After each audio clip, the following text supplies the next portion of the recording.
दोस्तों, छत्रपति संभाजी महाराज के ऊपर बनी मूवी छावा इन दिनों काफी पॉपुलर हो रही है और इस मूवी के थ्रू छत्रपति संभाजी महाराज का गौरवशाली इतिहास हमारे सामने आया और जिसने भी ये मूवी देखी उसके रोंगटे खड़े हो गए और संभाजी महाराज की इस कहानी ने हर किसी की आंखें नम कर दी। लेकिन छत्रपति संभाजी महाराज के इतिहास को जानने के बाद हर किसी के मन में एक सवाल जरूर आता है कि छत्रपति संभाजी महाराज पूरे 40 दिनों तक मुगलों की छावनी में कैद थे और इन 40 दिनों के अंदर मराठाओं ने उनको बचाने की कोशिश क्यों नहीं की। जैसा कि हमने हमारी लास्ट वीडियो में भी बताया है कि मराठाओं में कहा जाता है कि भले ही लाख मर जाएं लेकिन लाखों को संभालने वाला एक इंसान जिंदा रहना चाहिए और शिवाजी महाराज को बचाने के लिए भी कई मराठाओं ने अपनी कुर्बानी दी थी। लेकिन वहीं दूसरी तरफ मराठा संभाजी महाराज को बचाने के लिए क्यों नहीं गए। सिर्फ 200-300 की फौज लेकर हजारों मुगलों को काट फेंकने वाले मराठा सरदार आखिर कहाँ थे। ऐसे सवाल हर किसी के मन में आते हैं। तो आज के इस वीडियो में हम आपको इन्हीं सब सवालों की जवाब देने जा रहे हैं, तो वीडियो को पूरा देखिएगा और अगर आपको अच्छा लगे तो इसे अपने दोस्तों के साथ शेयर करें। जब छत्रपति संभाजी महाराज को संगमेश्वर में पकड़ा गया था तब औरंगजेब को ये बहुत ही डर था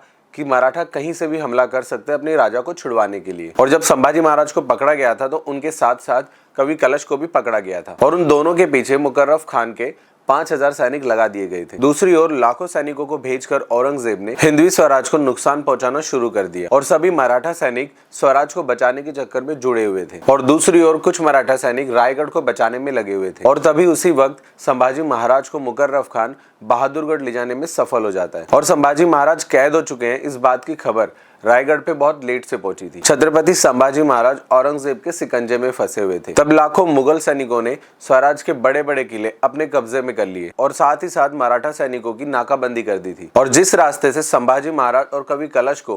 कैद करके औरंगजेब तक ले जाया गया था उस रास्ते की खबर मराठाओं को भूल से भी ना मिले इस चीज की पूरी तैयारी कर रखी थी औरंगजेब ने। और छत्रपति संभाजी महाराज को छुड़वाने की प्लानिंग करते उससे पहले ही औरंगजेब ने संभाजी महाराज के ऊपर अत्याचार करना शुरू कर दिया था। लेकिन फिर भी एक सवाल सामने आता है कि मराठा सैनिकों ने बहुत सी बार मुगलों सैनिकों को धूल चटाई थी, तो फिर छत्रपति संभाजी महाराज के लिए मराठाओं ने अपना पराक्रम क्यों नहीं दिखाया। तो ऐसा इसलिए हुआ क्योंकि संभाजी महाराज को पकड़कर बहादुरगढ़ किले पे ले जाया गया था और इस किले के आसपास कोई भी पर्वत या फिर कोई भी छोटी मोटी पहाड़ी नहीं है। ये किला पूरा एक समतल जमीन पे बना हुआ है और साथ ही साथ बहादुरगढ़ किले के आसपास चारों तरफ लाखों की मुगलों की सेना तैनात थी और अक्सर ऐसे हालात के अंदर मराठा सैनिक गनीमी खावा का इस्तेमाल किया करते थे और गनीमी खावा मराठाओं की एक बहुत बड़ी ताकत थी। बड़ी बड़ी पहाड़ियों में छिपकर रहना और फिर बाद में अचानक से अपने शत्रुओं पे हमला कर देना, ये गनीमी खावा का ही एक प्रकार है। और बहादुरगढ़ का किला जहाँ पे औरंगजेब ने छत्रपति संभाजी महाराज को कैद करके रखा हुआ था वो एक समतल जमीन पे बना हुआ था और मराठा सैनिक वहां पर अपनी इस टेक्निक का इस्तेमाल नहीं कर सकते थे और खुद गनीमी खावा की योजना बनाने वाले छत्रपति संभाजी महाराज